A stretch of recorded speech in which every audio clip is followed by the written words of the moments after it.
Good morning class seventh. ये आपका first video है पार्ट 13 की। आपके पार्ट का नाम है कश्मीरी सेब। ठीक है, स्टार्ट करते हैं अपने चैप्टर को। कल शाम को चौक में 2-4 ज़रूरी चीज़ें खरीदने गया था। पंजाबी मेवा फ्रेशो की दुकानें रास्ते में ही पड़ती हैं। एक दुकान पर बहुत अच्छे रंगदार गुलाबी सेब सजे हुए नजर आए। जी ललचा उठा। मतलब देखो, कल शाम को क्या हुआ था कि एक जो इसमें राइटर है वो बोलता है कि कल शाम को मैं कहाँ गया था, बाजार गया था, कुछ 2-4 चीज़ें खरीदने चौक पर गया था। ठीक है, और वहाँ पर पंजाबी मेवा फ्रेशो की दुकानें थी, जहाँ पर क्या था, बहुत सारे एप्पल्स, मतलब कि जो सेब थे वो सजे हुए थे, बिल्कुल अच्छे अच्छे लग रहे थे, मतलब टेस्टी टेस्टी से सेब लग रहे थे देखने में, गुलाबी गुलाबी कलर के। ठीक है, जी ललचा उठा, उन्हें देखकर जी ललचा उठा था, मतलब कि खाने की इच्छा हुई कि उसे खाएं। आजकल शिक्षित समाज में विटामिन और प्रोटीन के शब्दों पर विचार करने की प्रवृत्ति हो गई है। और आजकल की कैसे मतलब कि आजकल का जो सोसाइटी है उसमें क्या है कि विटामिन और प्रोटीन जो होते हैं वो सभी खाने में मिलने चाहिए, तो इसको विचार करने की मतलब प्रवृत्ति हो गई है।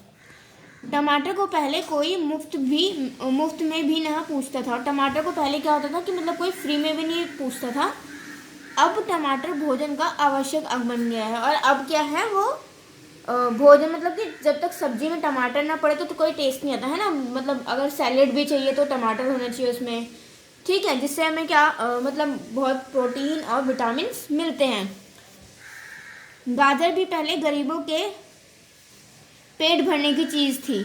और गाजर क्या था, पहले गाजर कौन खाता था, गरीब लोग खाते थे अपने पेट भरने के लिए। बट अब क्या है, अब अपनी हेल्दी डाइट के लिए उसे अमीर लोग खाते हैं और उसका हलवा बनाते हैं, है ना। इतनी सारी विटामिन उससे लेते हैं, उसमें गाजर में कितनी सारी विटामिन होते हैं, इसलिए वो उसका गाजर का हलवा बना के खाते हैं या फिर अपने डाइट में भी उसको लेते हैं। ठीक है, अमीर लोग तो उसका हलवा ही खाते थे, मगर अब पता चला कि गाजर में भी बहुत विटामिन है, इसलिए गाजर को भी मेज़ों पर स्थान मिलने लगा। ठीक है, मतलब कि गाजर में जैसे ही पता लगा कि बहुत विटामिन होते हैं, मतलब हेल्दी होते हैं, वैसे ही वो बाज़ारों में सजाई जाने लगी, मतलब कि बेची जाने लगी। और सेब के विषय में तो यह कहा जाने लगा कि एक सेब रोज़ खाइए जो आपको डॉक्टर की ज़रूरत ना रहेगी। और सेब तो इतना हेल्दी होता है कि अगर आप एक सेब रोज़ खाओगे तो हम बीमार भी नहीं पड़ेंगे और हमें डॉक्टर के पास जाने की ज़रूरत भी नहीं रहेगी। डॉक्टर से बचने के लिए हम निबोरी तक खाने को तैयार हो सकते हैं। सेब तो रस, और जब हम डॉक्टर की सलाह पर नीम, मतलब कड़वी कड़वे जो चीज़ें होते हैं वो भी खा सकते हैं, तो फिर सेब तो खा ही सकते हैं। सेब खाने के लिए कौन तैयार नहीं होगा, जबकि सेब तो इतना स्वादिष्ट होता है और रसदार होता है। ठीक है, बनारस के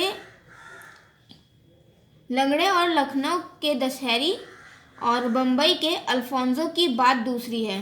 ठीक है, मतलब कि बम्बई में जो आम होते हैं, लंगड़े आम, मतलब आपने सुना, आम की वैरायटी होती है। बम्बई के जो आम लंगड़े आम होते हैं, लखनऊ के दशहरी आम, और बम्बई के बनारस के लंगड़े आम, लखनऊ के दशहरी आम, बम्बई के अल्फोंसो की तो बात ही दूसरी है।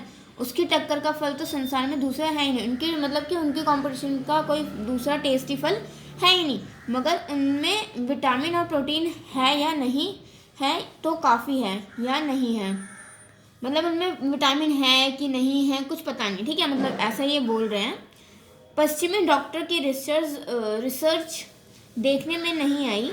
पश्चिमी डॉक्टर्स जो होते हैं, मतलब दूसरे डॉक्टर्स जो होते हैं, उनकी रिसर्च देखने में नहीं आई। सेब को यह विशेषता मिल चुकी है। और ये विशेषता किसको मिल चुकी है, कौन हेल्दी होता है, कौन बीमारियों से बचाता है, मतलब ये विशेषता किसको मिल चुकी है, ये मिल चुकी है सेब को। ठीक है, अब वह केवल स्वाद की चीज़ नहीं है, उसमें गुण भी हैं। अब वो सिर्फ स्वाद की चीज़ नहीं है, उसमें बहुत सारे गुण भी हैं। हमने दुकानदार से मोल भाव किया और आधा सेब मांगे। हमने मतलब दुकान से पैसे लगाए, ठीक है, मोल भाव किया, मतलब कि नहीं इतने पैसे लगा लो जितने भी उनको लगाने थे। और फिर आधा किलो सेब उन्होंने ले लिए। दुकानदार ने कहा, बाबूजी बड़े मज़ेदार सेब आए हैं, खास कश्मीर के, आप ले जाएं, खाकर तबीयत खुश हो जाएगी। दुकानदार ने उनको बोला, बापूजी बड़े मज़ेदार मतलब कि बहुत टेस्टी सेब आए हैं, कहाँ से? कश्मीर से आए हैं, और आप खाइए, आपकी तबीयत बिल्कुल ठीक हो जाएगी, मतलब कि बहुत खुश हो जाओगे आप ये सेब खाकर, ठीक है। मैंने रुमाल निकालकर उसे देते हुए कहा, चुन चुन कर रखना। मैंने उसको रुमाल निकाल कर दिया अपना और उसको बोला कि चुन चुन कर रखना, ठीक है। दुकानदार ने तराजू उठाई और अपने नौकर से बोला, आधा शेर कश्मीरी सेब निकाल ला, चुनकर लाना, ठीक है। तो दुकानदार ने अपनी तराजू निकाला और अपने नौकर को बोला कि आधा किलो कश्मीरी सेब निकाल कर लिया और चुनकर लाना, ठीक है। अब हम आगे पढ़ते हैं अपनी नेक्स्ट वीडियो में। इस वीडियो में हम यहीं तक पढ़ेंगे।